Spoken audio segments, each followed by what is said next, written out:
একটা অনন্য সাধারণ সম্পদ। এটা একটা সিটির ইমেজ বহন করে। একটা সিটি চট্টগ্রাম চিন্তা করতে হলে এইটাই, তাহলে তো আর কিছুই থাকলো না। এইটা চলে গেলে চট্টগ্রাম চিন্তা করলে কি করবেন? কিছু কি ভবনের সমাহার, যেখানে সেখানে কিছু উঁচু ভবন হলে এটাই কি চট্টগ্রাম? তাহলে চট্টগ্রাম নগরের যে ভিশনটা মানুষের কাছে আছে, কিংবা আমাদের কাছে, পর্যটনের কাছে, সবার কাছে, this is the image of a city, যেটাকে প্রিজার্ভ করা দরকার। এটা প্রত্যেকটা মাস্টার প্ল্যানে লেখা আছে।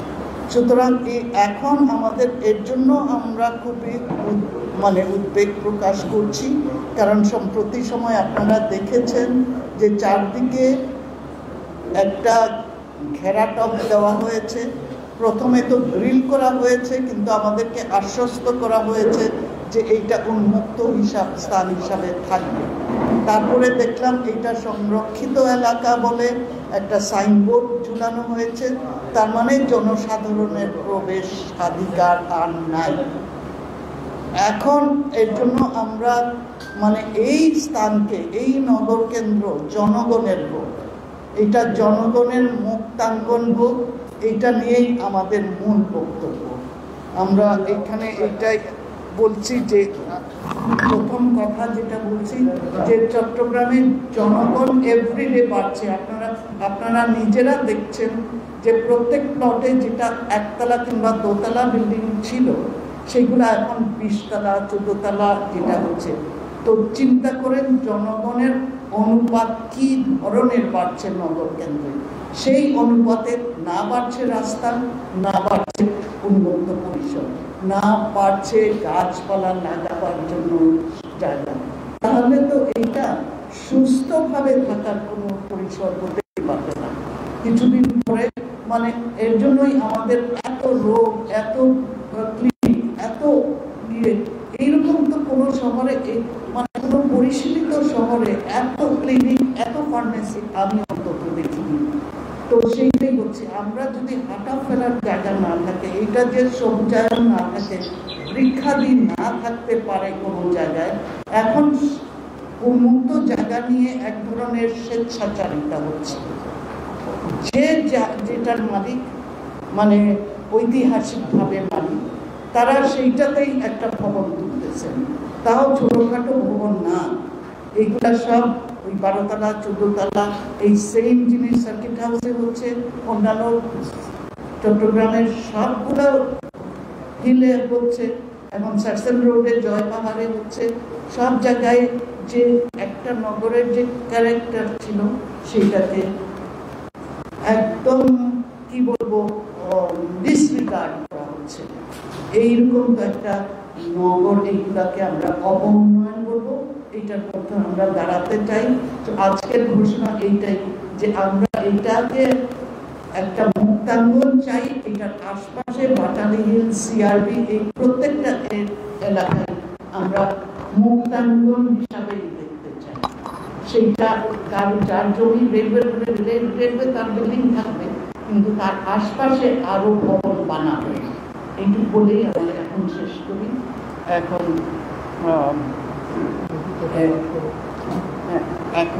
আমি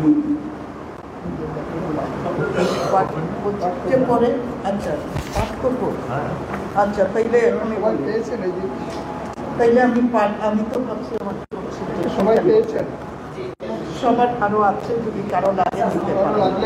আচ্ছা, আমরা বলছি যে চট্টগ্রাম সার্কিট হাউস এবং সংলগ্ন উন্মুক্ত বিস্তীর্ণ প্রাঙ্গণ, সেটা 3.89 একর ছোট, এটা বহুযুগ পর্যন্ত নগরবাসীকে সামাজিক, সাংস্কৃতিক ও রাজনৈতিক কর্মকাণ্ডের একটি উন্মুক্ত মিলন কেন্দ্র হিসাবে পরিচিত ছিল। সার্কিট হাউস ও স্টেডিয়াম এলাকা ঘিরে চট্টগ্রামে যে সামাজিক মিথস্ক্রিয়ার পরিবেশ ছিল, তা অত্যন্ত দুর্ভাগ্যজনকভাবে 1993 সালে চট্টগ্রাম সিটি কর্পোরেশনের এক অনাকাঙ্ক্ষিত সিদ্ধান্তের মাধ্যমে স্থানটি ব্যবসায়িক ভিত্তিতে ইজারা প্রদান, সেখানে নিরেট সীমানা প্রাচীর ও স্থাপনা নির্মাণের মাধ্যমে ধ্বংস হয়ে যায়। 2024 সনে চট্টগ্রাম জেলা প্রশাসক কর্তৃক সেই সব অপরিকল্পিত স্থাপনা অপসারণ করা হলে জঞ্জাল মুক্ত সার্কিট হাউস ময়দান নিশ্চিতভাবে আবারও নগরবাসীকে উত্তেজিত করেছিল। স্বাভাবিকভাবেই চট্টগ্রামবাসী পুনরায় পূর্বের সামাজিক মিথস্ক্রিয়ার ফিরে পাবার স্বপ্ন দেখেছে। সে সময় পরিকল্পিত চট্টগ্রাম ফোরামের পক্ষ থেকেও উদ্ধারকৃত এই উন্মুক্ত স্থানটিকে একটি সার্বজনীন মুক্ত ময়দানে পরিণত করার জন্য অনুরোধ জানানো হয়েছিল। পরবর্তীতে পরিসরের সীমানা বরাবর সারিবদ্ধভাবে কংক্রিটের পিলারের ফাঁকে গ্রিলের জালি নির্মাণের কাজ চললে আমাদের আশ্বস্ত করা হয় যে ঐতিহ্যবাহী এই প্রাঙ্গণটি জনগণের মুক্তাঙ্গন হিসাবেই রক্ষিত থাকবে।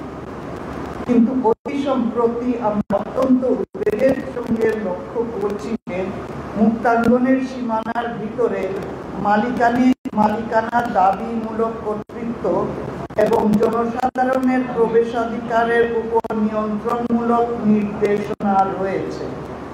এরকম পরিস্থিতিতে নাগরিক হিসাবে আমরা শঙ্কিত বোধ করছি, কারণ জনপরিসরে এই ধরনের নির্দেশনা মনস্তাত্ত্বিক ভীতির সঞ্চার করে। এই প্রসঙ্গে আমাদের উদ্বেগের কারণগুলো বিনীতভাবে সংক্ষেপে লিপিবদ্ধ করছি। 1. চট্টগ্রাম মহানগরের জনসংখ্যার অনুপাতে উন্মুক্ত পরিসর উদ্বেগজনকভাবে সীমিত। 1961 সাল থেকে আজ পর্যন্ত প্রণীত সবগুলো মহাপরিকল্পনায় উন্মুক্ত পরিসরের পরিধি বাড়ানো ও এর যথাযথ সংরক্ষণের নির্দেশনা দেওয়া রয়েছে। কারণ পার্ক ও অন্যান্য উন্মুক্ত পরিসর জীবন ধারণের জন্য অতি প্রয়োজনীয় নগর সংযোজন। সার্কিট হাউসের সম্মুখস্থ চত্বরটি মহাপরিকল্পনায় উল্লিখিত সেই ধরনের একটি উন্মুক্ত পরিসর যা জনস্বার্থেই উন্মুক্ত ও অবিকৃত রাখা প্রয়োজন। এটা বলতে চাচ্ছি যে মহাপরিকল্পনার কথা আমি বলছি সেগুলা সবই সরকার কর্তৃক অনুমোদিত, তার মানে এটা লিগেল ডকুমেন্ট। 2 নম্বর, চট্টগ্রাম নগরের গোড়াপত্তনের সময় থেকে দীর্ঘকাল এই পরিসর উন্মুক্ত ছিল এবং নাগরিক জীবনের অংশ হিসাবে ভবিষ্যতেও এটি উন্মুক্ত থাকার দাবিদার। এই পরিসর চট্টগ্রাম মহানগরের কেন্দ্র, এর অসাধারণ অবস্থান ও প্রকৃতিগত নগর সম্পদ হিসেবেও এর অপরিসীম গুরুত্ব রয়েছে।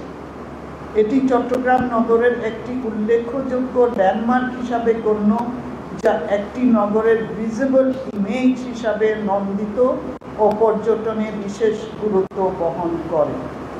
এই প্রেক্ষাপটে পরিকল্পিত চট্টগ্রাম ফোরামের দাবি 1913 সালে ব্রিটিশ শাসনামলে নির্মিত সার্কিট হাউসের উন্মুক্ত পরিসরটি একটি সুচিন্তিত পরিকল্পনার মাধ্যমে একটি জনবান্ধব নাগরিক মুক্তাঙ্গনে পরিণত করা হোক।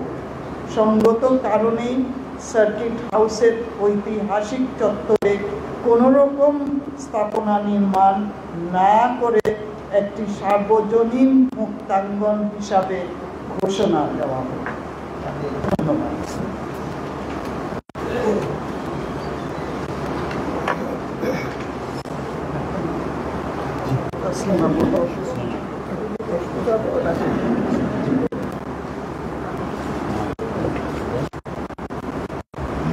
আপনাদের কোনো প্রশ্ন থাকলে করতে পারেন। আমি কাজ করি। একটা বিষয় হচ্ছে যেটা বলেছেন যে মাস্টার প্ল্যান যেগুলো রয়েছে সেগুলোতে এই জায়গাগুলো উন্মুক্ত স্থান বা মুক্তাঙ্গন হিসেবে রাখার কথা বলা হয়েছে।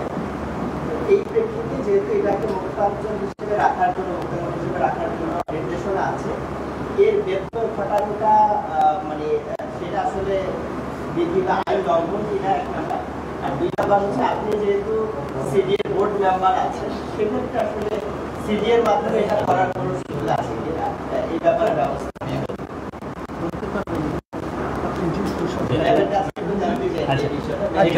উনি আপনার পক্ষে উত্তর দিবেন, কারণ উনি সরকারের ছিলেন।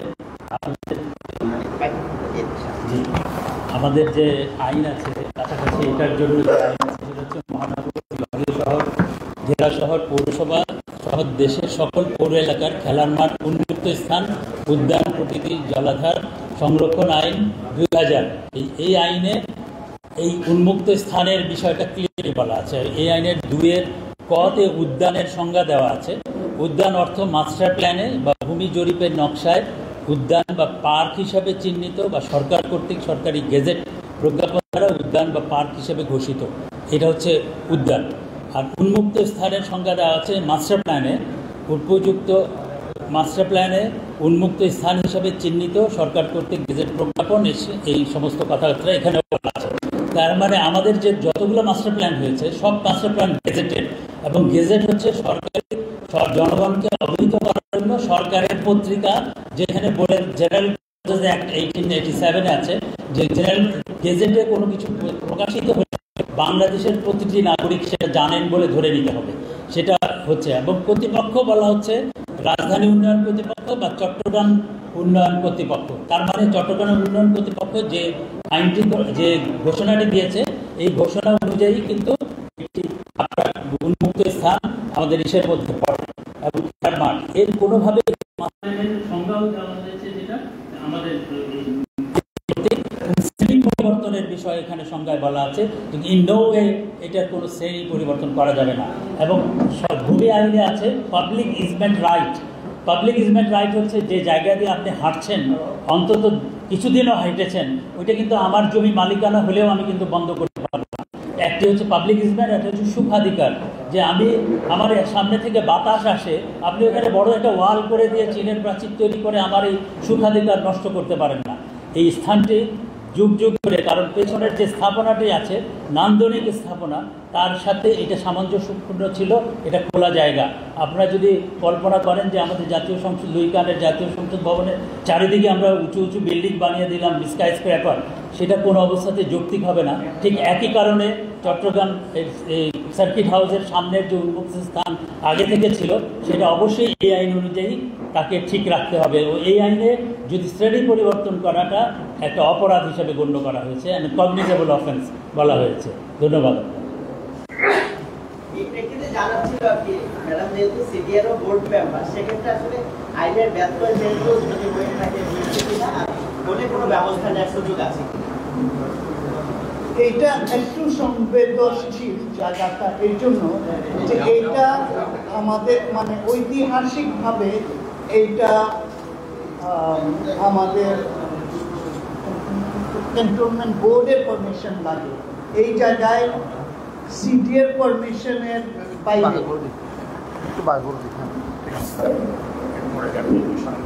যেহেতু এইটা MES এর জায়গা, মিলিটারি ইঞ্জিনিয়ারিং সার্ভিসেস, তো ওদের যেটা আছে ওদের আইনে যে এইটা ওদের ক্যান্টনমেন্ট বোর্ড থেকে পারমিশন নেওয়া লাগে।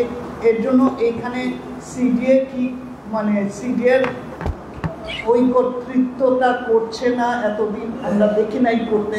কারণ যেখানে বলা হয়েছিল ওই যে স্টেডিয়াম জিমনেশিয়ামের উল্টা দিকে দেখেন অ্যাকচুয়ালি অলরেডি অনেকগুলা স্থাপনা বানানো হয়েছে, দোকান, সেইটাও মাস্টার প্ল্যানের কোনো ইয়ে ছিল না, কারণ এখানে কোনো রকম কমার্শিয়াল ডেভেলপমেন্ট করার কোনো রকম স্কোপ ছিল না মাস্টার প্ল্যানে। তাইলে ওইখানেও তো সিডিএ বাধা দেয় না। এর জন্য মানে ওদের সিডিএর কি বলবো, এইখানে সিডিএর কর্তৃত্ব যেন ফেরত আসে, সেখানেই আমাদের কথা হচ্ছে নগর উন্নয়নের বেলায় নগর কেন্দ্রে যে জিনিসগুলো হবে সেইটা যেন একটা প্রতিষ্ঠান, আমি সিডিএ বলবো এখানে, তাইলে সিডিএর আওতায় থাকতে হবে যদি পরিকল্পিতভাবে নগরটা গড়ে ওঠে।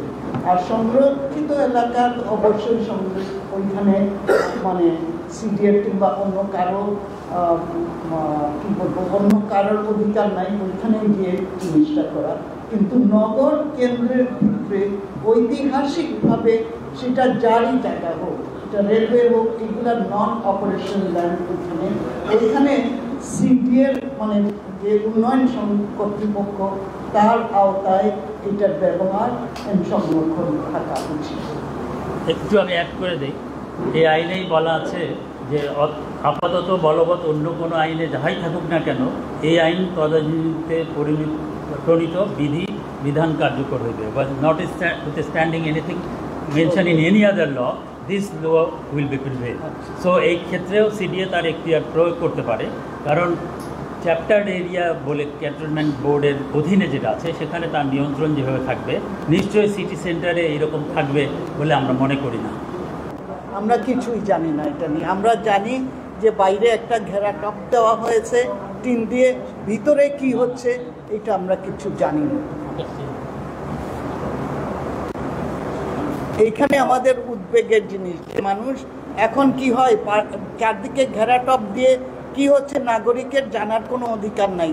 আপনারা এইটাই এই যে শিশু পার্কের কথাটা বললেন, শিশু পার্ক এটা নিকট অতীতেও শিশু পার্ক হিসেবে এটাকে গড়ে তোলা হয়েছিল, কিন্তু আমরা মুক্ত হয়ে গেছি সে ধরনের ব্যবস্থা থেকে। এখনও যদি আমরা সেই শিশু পার্ক ছিল অমুক দখল করেছিল তাই এখন আমি দখল করব, পরে তিনি প্রধান হলে তিনি দখল করবেন, এই যুক্তি মোটেও খাটে না। শিশু পার্ক যারা করে দিয়েছিলেন তারা অন্যায় করেছিলেন, কিন্তু আমাদের মতো কেউ এগিয়ে এসে ওটা বাধা দিতে যায়নি, এটা আমাদের চরম অসাফল্য বলতে হবে। কিন্তু তাই বলে যে একটা জিনিস প্রতিষ্ঠিত হয়ে যাবে, আগে শিশু পার্ক ছিল অমুক ছিল তমুক ছিল তাই আমি এটা করব, এটা কোনো যুক্তির কথা নয়।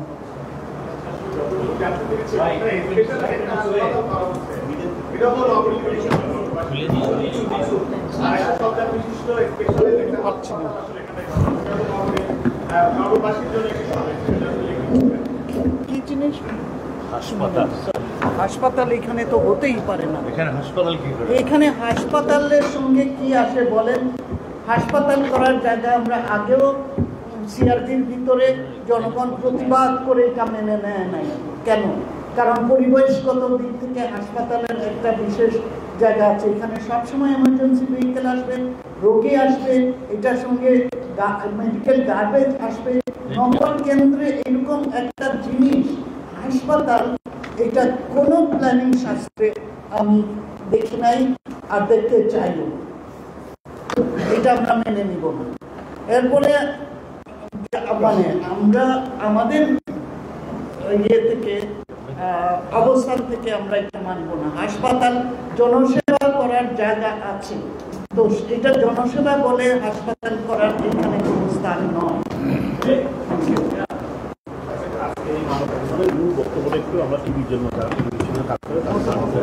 বলে দিচ্ছেন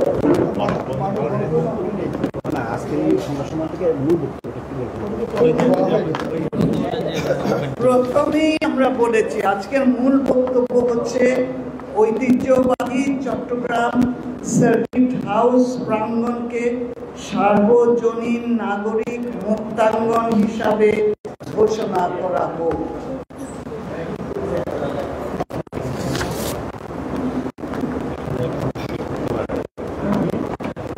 আমি বক্তব্যের জন্য প্রফেসর সিকান্দার যাওয়ার আগে আমি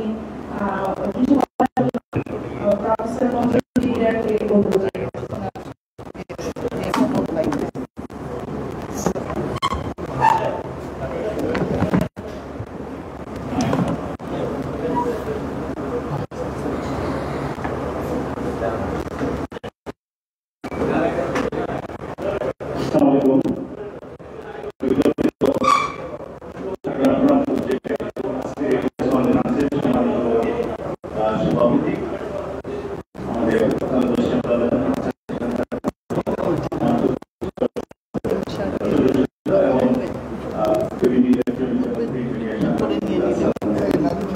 ইতিমধ্যেই আমাদের শ্রদ্ধেয় ম্যাডাম আছে, শুধুমাত্র আমি একটা পয়েন্ট যুক্ত করতে চাই। আমি যেহেতু পরিবেশ নিয়ে কাজ করি, পরিবেশের দিক দিয়ে আমি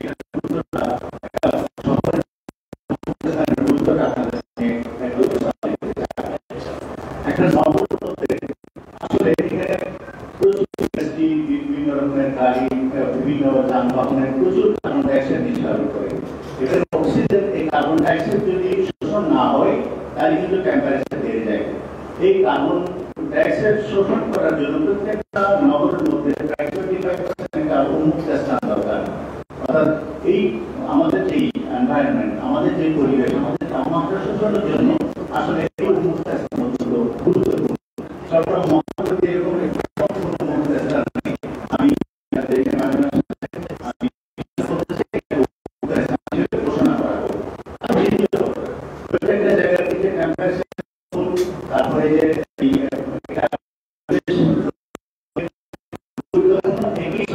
আমাদের যে নগরের মধ্যে যে কংক্রিট একটা শহরে যে কংক্রিটের যে ল্যাব তৈরি হয়েছে, তার জন্য আমাদের যে নগরের যে রিসার্চ সেটা পাই না। এই উন্নত স্থান থাকলে এটা কিন্তু নন বর্ডার রিসার্চের একটা সুবিধা হয়।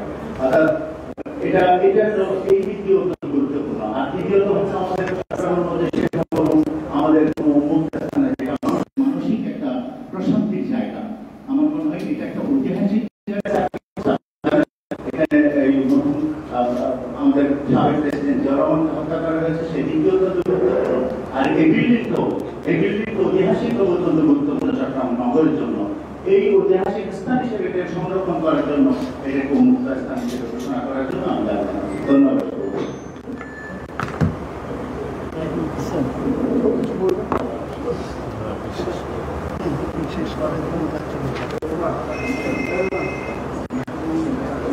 আমাদের